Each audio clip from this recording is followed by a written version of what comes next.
Дети первых лиц государства – тема, которая интересна многим. Меньше всего знали, да и сейчас знают о детях таких лидеров, как Юрий Андропов и Константин Черненко. А все потому, что правили СССР эти политики очень малое количество времени. А у нас как бывает? Сначала узнают все о человеке, затем о его родственниках и окружении.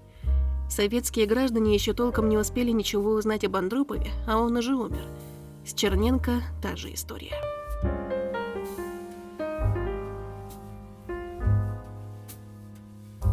Восполним пробелы и изучим вопрос о судьбе детей этих двух политических деятелей. Юрий Владимирович Андропов был женат дважды. В каждом браке у него появилось по двое детей – по мальчику и по девочке. Старшая дочь Евгения рассказывала, что с отцом встречалась после расставания родителей всего 2 раза. Женщина не стремилась погреться в лучах известности своего отца. Она спокойно и тихо на протяжении долгих лет работала в поликлинике. Когда Юрий Владимирович занял высший пост в государстве, к ней начали приходить разные люди. Кто-то хотел посмотреть на дочь генсека, кто-то приносил список прошений.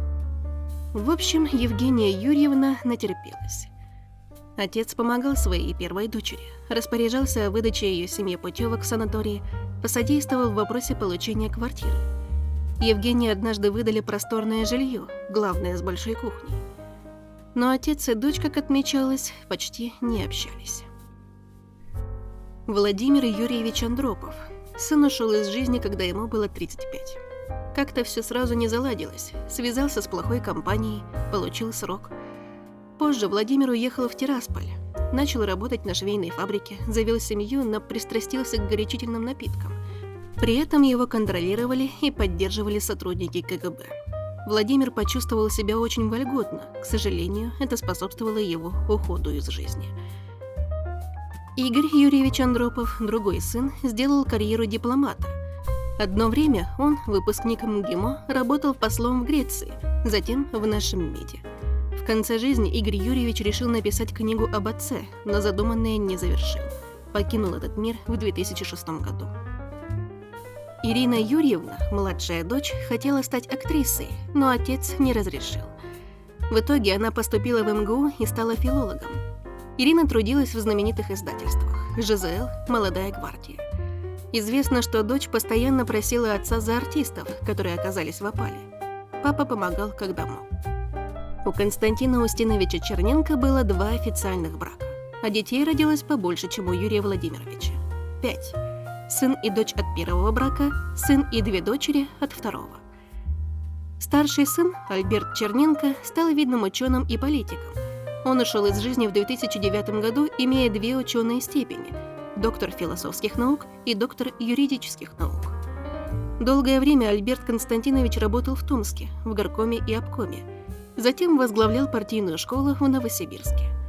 В общем, человек прошел достойный путь. Младший сын Черненко, Владимир, ушел из жизни на 3 года раньше своего сводного брата. При этом надо понимать, что Альберт был намного старше Владимира. Но не мы определяем свои сроки. Владимир Константинович учился в ВГИКе, занимал важные должности в Госкино, затем работал в частных фирмах, действующих в киносфере, дублировал иностранные фильмы. Дочери Елена и Вера, как и их брат Альберт, занимались наукой. Елена Константиновна трудилась в архиве Института марксизма-ленинизма, в Институте современной истории, была кандидатом наук. Вера Константиновна была преподавателем на кафедре художественной литературы в одном из вузов страны. О судьбе Лидии Константиновны мало что известно. Если вам понравилось, не забудьте поставить лайк, подписаться на канал «Загадки истории» и нажать на колокольчик, чтобы не пропустить новые видео.